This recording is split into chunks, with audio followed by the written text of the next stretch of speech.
Hello everyone and welcome to my channel, and today I'll be reading a multi-character listener by me. So let's get into it. Rengoku Kyojiro. It's not like Rengoku actually sees people wearing shorts a lot.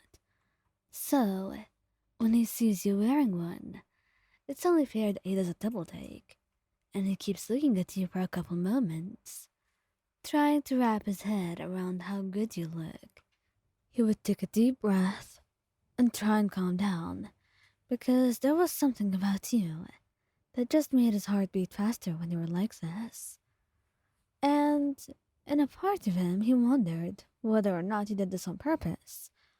Although, considering how innocent you have been acting today, and how you have not bothered to tease him at least once, it's quite obvious this was not done on purpose. So that's why he suspects that this is a complete coincidence. And then he decides to do something about it. After all, he's not going anywhere today, and you were staying at home too. So why not make use of this free time that the two of you have and do something a little bit more exciting?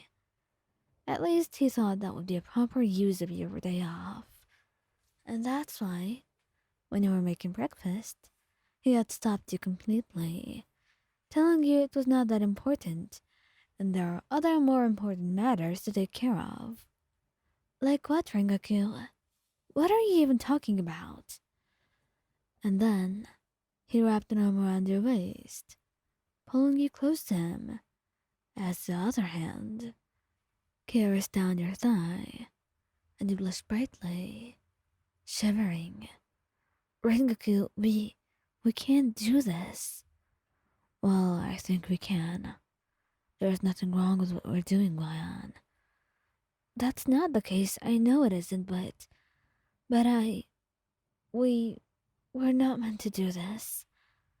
Well, why not? It's too early in the morning for it. Well, if that's your only issue, then I will wait. I am a very patient man, Lion. And at least he was quite true to his word, and as soon as the sun set, he got right back to it. He's a patient man, yes, but he likes to get straight to business.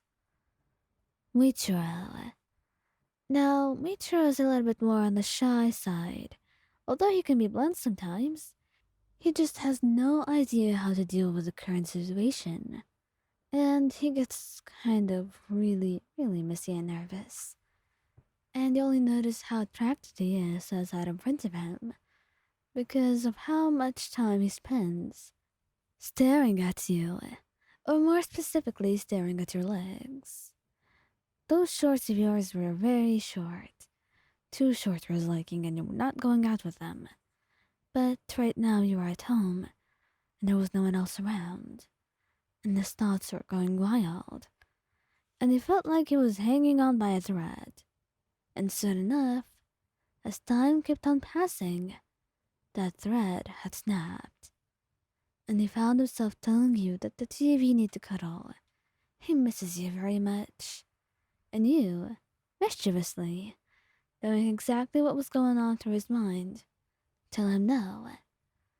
That's when he takes matters into his own hands, quite literally, by wrapping his arms around you, picking you up, and putting you right next to him on the couch, hugging you tightly.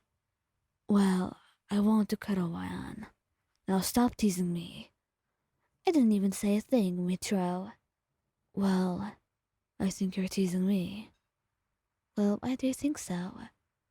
You know why, he said, blushing brightly, and you couldn't keep yourself from laughing. You are darling, Muichiro, and you're real lucky that I think that you're cute. He didn't comment on it. Instead, using his cuteness to advantages and putting a hand on your thigh, caressing it gently before leaning down and pressing a soft kiss to it. He just wanted to be with you, and maybe he was a little bit more touchy than usual, but at least give him that. He wants to be with you in more ways than one, and he's too nervous to know what he's about to do or wants to do. So at the very least, you should try and be patient with him. Really, Ray is trying his best not to stare at you, but his heart, it's going wild at the sight of you in shorts, and he has no idea how to deal with it. Why were you wearing these specifically? It wasn't actually that warm or hot, so you could do just fine with pants. But instead, you had chosen to wear these and make his life a living hell. Not because he hates seeing you like this, but because he hates that storm of feelings in his heart, and the way he feels so messy and confused and can't deal with any of his feelings. What should he do about them? What does he have to do? What's the right way to go about things? So many questions, and you couldn't even find out any of the answers. At least, not without feeling like you will mess up along the way. And it takes a long, long time for him to comment on the shorts. But eventually he does, because he's just not going to look there and stare without saying a single word. Wyan, why are you why are you wearing these? Is something wrong with them, Ree? No, I didn't say so. I'm just asking. Well, I thought you'd like them. You say softly, trying to give him an opening, or anything, so he will feel more brave and confident. You knew he was staring. He was not very subtle, and you loved how adorable he can be sometimes. But you wanted to give him that push that he needed. And it actually worked, because then he smiled shyly and told you to come over and sit on his lap, putting his hands on your thighs and tracing them gently with his fingers, before leaning down and pressing the softest of kisses to them, that soon turned into something a little bit more or less innocent, and he gave you hickeys. The two of you spend your time together, unaware of what's going on around you, and completely engrossed in the time that the two of you are spending together. And maybe in the future, he will tell you to wear them again, just because he's a little bit too obsessed with them. And of course, seeing your thighs like this. Don't judge him, he just loves you a little bit too much.